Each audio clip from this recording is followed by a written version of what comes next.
All right, Jacinda Ardern, we know she's retired from politics today, and joining me now is the Foreign Minister, Penny Wong. Penny Wong, thanks for joining us. Good to be with you.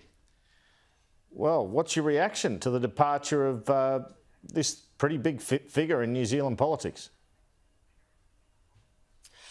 Look, Prime Minister Ardern has been a great friend of Australia. She's been someone who's brought commitment to our relationship. We thank her for that. The country thanks her, and for her friendship. On a personal level, what I'd say is Jacinda Ardern brought compassion and kindness as well as strength to her leadership, and she was an inspiration for many people, and I wish her well, as I know so many Australians do. Do you think this change will mean anything for the relationship between the two countries?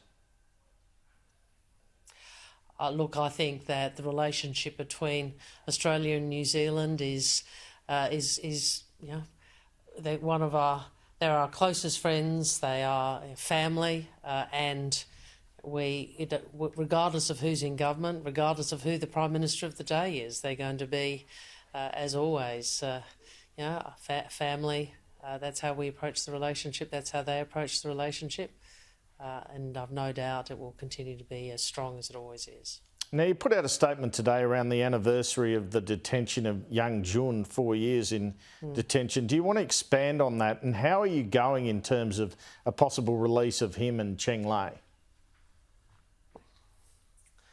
I have continued to put to my counterpart, just as the Prime Minister also did, and as we continue to do at every level, our desire for Dr. Young and Ms. Cheng Lei to be reunited with their families.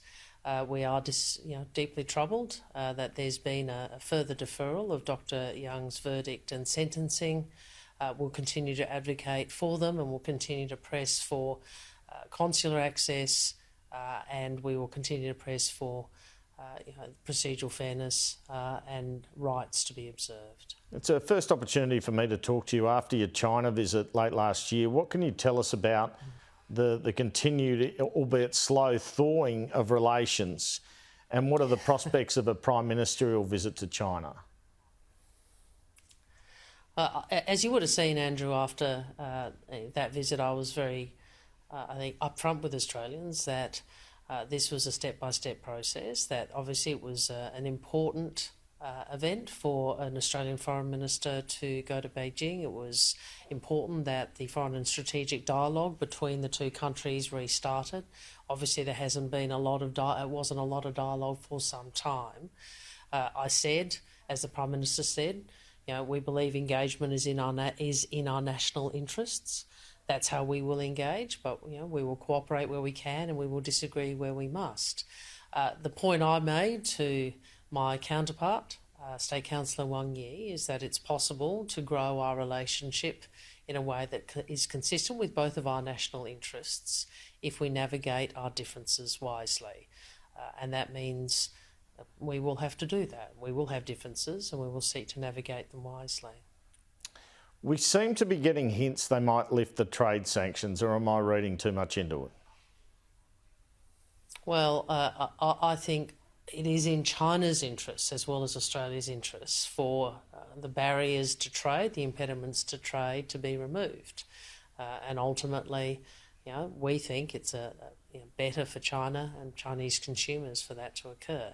In the meantime, obviously, Australian business has done a very good job in seeking to diversify its markets. That's good. That's about economic resilience and ensuring, in a globalised economy, that you're able to export goods and services to a range of export markets. Now, the Chinese have made no secret of the fact they really oppose AUKUS. They see it as some sort of threat. Despite this, you've got this thawing of the relationship. How have you been able to navigate that? Look, I want to be, again, very clear about AUKUS. AUKUS is us working very closely with our principal strategic ally, the United States, and the United Kingdom, with whom we have an historic relationship. In terms of the nuclear-powered submarines, as I've said before, previously, in the region and more broadly, this is about Australia replacing an existing capability.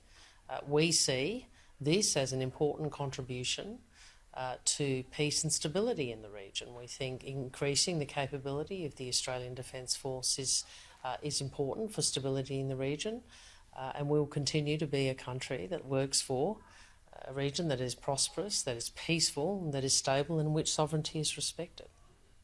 Now, I did want to ask you about Kevin Rudd's appointment as our ambassador to Washington. When did you and the PM first discuss this potentially occurring?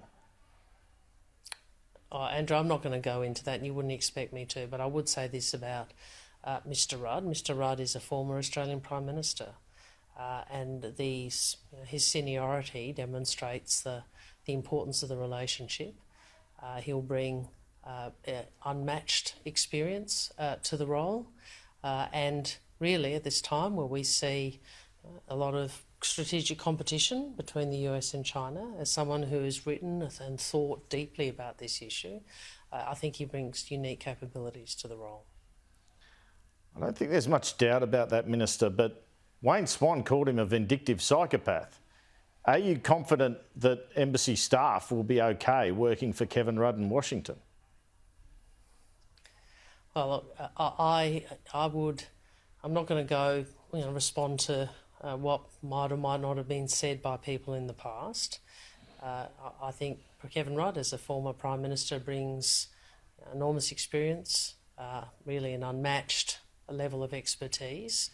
Mr Rudd has, since leaving office, has engaged in a lot of private sector leadership, including at the Asia Society, and I'm sure he will fulfil the expectations in all regards that government has of anybody taking that role. And those expectations, I assume, include relinquishing, for example, his chairmanship of this Australians for a Murdoch Royal Commission, or speaking out on all these other issues. Have you had conversations with him about that?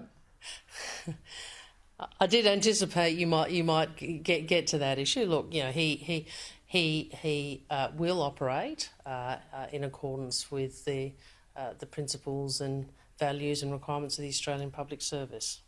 Has he assured you of that personally? Well, that is the nature of the position. So, that is the nature of the position, and that is my expectation. I just wanted to ask you. I'm sure Mr Rudd understands that. I just wanted to ask you finally about the Defence Strategic Review. It seems like a pretty big deal in the defence space this year. Could we see defence spending in this country go from, say, 2 to 3% of GDP? Are we about to see a really big uptick in spending, particularly with the submarines in mind? There's no doubt that the submarine capability, which is critical to Australia's defence capability, is a very expensive capability. It was under the attack class. I think you would have heard me in opposition pointing out that was the biggest procurement in the nation's history, but it is a critical capability. I would make this point, Andrew. We had a lot of noise from the previous government, but not a lot of capability. So there was a lot of tough talk. But the basic work of ensuring that our defence personnel have the capability that Australia needs in a much more contested world, they paid less attention to that than they should have. We're determined to change that, and that in part is what the Defence Strategic Review will do. Foreign Minister Penny Wong, thanks so much for your time this afternoon. Good to speak with you.